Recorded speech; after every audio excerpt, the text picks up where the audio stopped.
Hi guys, welcome to another episode here at Wristwatch Diaries, and let's talk a little bit about some watches. And as you see, we are approaching a local flea market here in the United States, Michigan. I picked this place today because when I first immigrated actually to Canada, I was only 11 years old, and some of my favorite memories as a child actually come from my grandparents taking me and my two younger brothers to a local flea market in our hometown, Hamilton, Ontario. Now, I do mind you that flea market no longer exists, but I do remember how much fun I would have every Saturday as a child. To me, this was like a treasure hunt.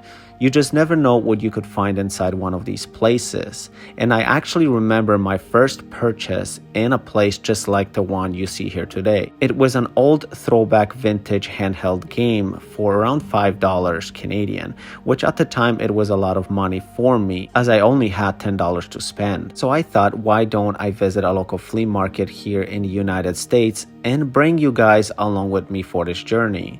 So let's go ahead and let's see if we could actually find some good deals on watches inside. Now, this is Dixieland Flea Market. I just kind of Googled flea markets in Michigan, United States, and it's kind of popped up as a must to visit place. So I went ahead and I figured, you know what the hell, let's give this place a try, see if we could get some good content filmed here. And as soon as I walked in through the doors, I saw an old vintage post-World War II Bulova watch, but I wasn't interested as it was the only watch the gentleman had in his stand. So I figured I'll find something with a little bit more of a variety for you guys. And just right next to him, I saw this older gentleman with a lot of watches in his showcase. So the first watch I asked about was this Condura dive watch. Now, I am not familiar with this brand, so I turned to Google for advice, and the only thing I could find was a vintage online dealer that was actually selling the same watch for $495. Now, the gentleman I was talking to is selling this same watch for $165 US, which is about $330 less than what this online vintage store is asking. And you can actually hear me in the video asking the older gentleman about the price. And you said 165?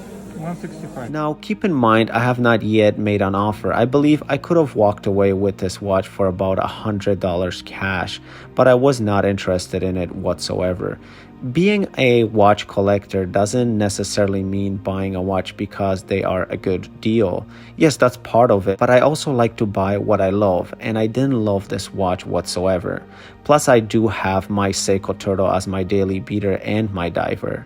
The next watch that caught my attention was this vintage $145 Benrus dress watch on a brown leather strap. Now, at first I thought this was a solid gold watch, but after having it inspected, we found out that the watch is actually plated with 10 karat gold plating. Now, I know what you guys are going to say, like you can't expect a solid vintage gold watch for just $145. And yes, I know, but you just never know. The fact that the gentleman was checking it to confirm means he didn't know himself whether the watch was solid gold or not. So you just never know until you find out. Now, I did search the web to see if I could possibly find the exact model or at least similar to what I was holding in my hand, and I did find a vintage Benrus that had the closest resemblance to this watch on Etsy, selling for around $156. So not too far off from what was being asked for it at the flea market. And I must say, the watch did look really nice in working condition. So if you live in Michigan and within the area of Dixieland Flea Market and are looking for a vintage dress watch but don't want to spend a lot of money, this is a good buy, you guys. Now, the next watch that kind of caught my attention was this vintage blue dial Seiko Dimatic. Once again, I don't know much about the value of this watch. I do know that the owner was asking $110. So as usual, I turned over to the internet and actually found the same model on eBay for sale for a whopping $816 Canadian, which in my opinion is absolutely absurd. As you can see, you could just buy the same watch here for around $100. So that was a hard pass for me. And here's something for you guys. If you never saw a fake Oris before, well, now you did. I'm actually a bit confused on if you are going to replicate a watch to pass as a luxury brand. I think Oris wouldn't be on the top list as a watch to replicate. I don't know, what do you guys think? Tell me in the comments below. Now the next watch I spotted was this unique vintage Longines walking by one of the jewelry stands. The asking price for this watch was $900 US. Keep in mind this is a solid 18 karat gold watch as stated by the owner. So I immediately turned over to the internet for some advice, and I found one for sale on eBay for a ridiculous price of $37.50. But that's not what caught my attention. It was the fact that the ad states that the watch is 14 karat white gold, as opposed to the one I'm looking at is an 18 karat white gold model. So that tells me that either the ad is fake, which I actually doubted as it has eBay authenticity guarantee and a 98.2 positive feedback from previous buyers. So that only brings me to a conclusion that this watch right here is actually gold, but I don't believe it's an authentic vintage Longines watch. I don't know, you guys, what do you think? Go ahead and leave a comment in the section below. I'm actually dying to find out what majority of you guys think. Okay, so next watch that caught my attention was this vintage stainless steel Seiko Quartz sports model. As you see, this watch has seen better days, but it was all original. The gentleman selling this watch was asking for $125, and after searching the internet, I spotted one for sale online, but once I clicked on the link, the watch was shown as sold. I did scroll through their pictures to see if the bracelet matches the one I was holding, and it did. So $125 before settling on a price is a pretty good deal in my opinion. The watch is in working condition, and these vintage Seikos are always fun to restore and work on. I have done few projects myself restoring a couple of vintage Seiko dive watches, and they are absolutely a blast. So now every time I see something for a cheap price, I can't resist but to pick up a new project. Plus there is something special about bringing a vintage watch back to life. I truly enjoy wearing something on my wrist I know I restored myself. And it can be a great conversation piece with other watch nerds. Next on the list is this vintage, I would say mid-90s, so not quite vintage yet, a Super Quartz Citizen watch. And to be honest, I wouldn't pay any more than $50 for this watch. The owner of the watch was asking $100 even. Now I'm going to pass, but let's see what the internet has to say. And I did find one on eBay for $100 as well. So it is fair to say that the owner was being in sync with the market value here.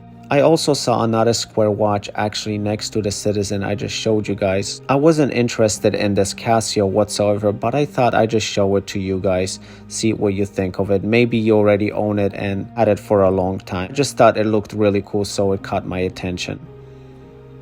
This is another watch that I'm not interested in, but I think it just looks really cool. This is a vintage Waltham. Now, if you don't know much about Waltham watches, they actually started in 1854 making pocket watches and essentially evolved into becoming an American wristwatch manufacturing company during the World War II, if I'm not mistaken. Now, you guys feel free to correct me if I'm wrong here, but I believe something along those lines. Now the next watch I'm going to show you guys I absolutely love, and that is this 70s through 80s vintage Seiko digital watch. No matter where I see these watches in person or online, I just can't imagine how much of a fan of a watch this must have been in the 80s to wear. As a matter of fact, not this particular model, but a very close one to it was actually worn by my favorite character of all time, Roger Moore, who wore the Seiko 5040 and the 5000 model dual display digital watch in the 1981 movie For Your Eyes Only and the 1985 A View to a Kill. And if you actually take a look at these photos, you can see the watch on Roger Moore's wrist on the set and off the set in personal life. Now this model I have here actually sells on eBay for around $90 with shipping. The gentleman was asking for $120. I guess it isn't too horrible. I would have offered something along the lines of $80 if I was in the market of buying it.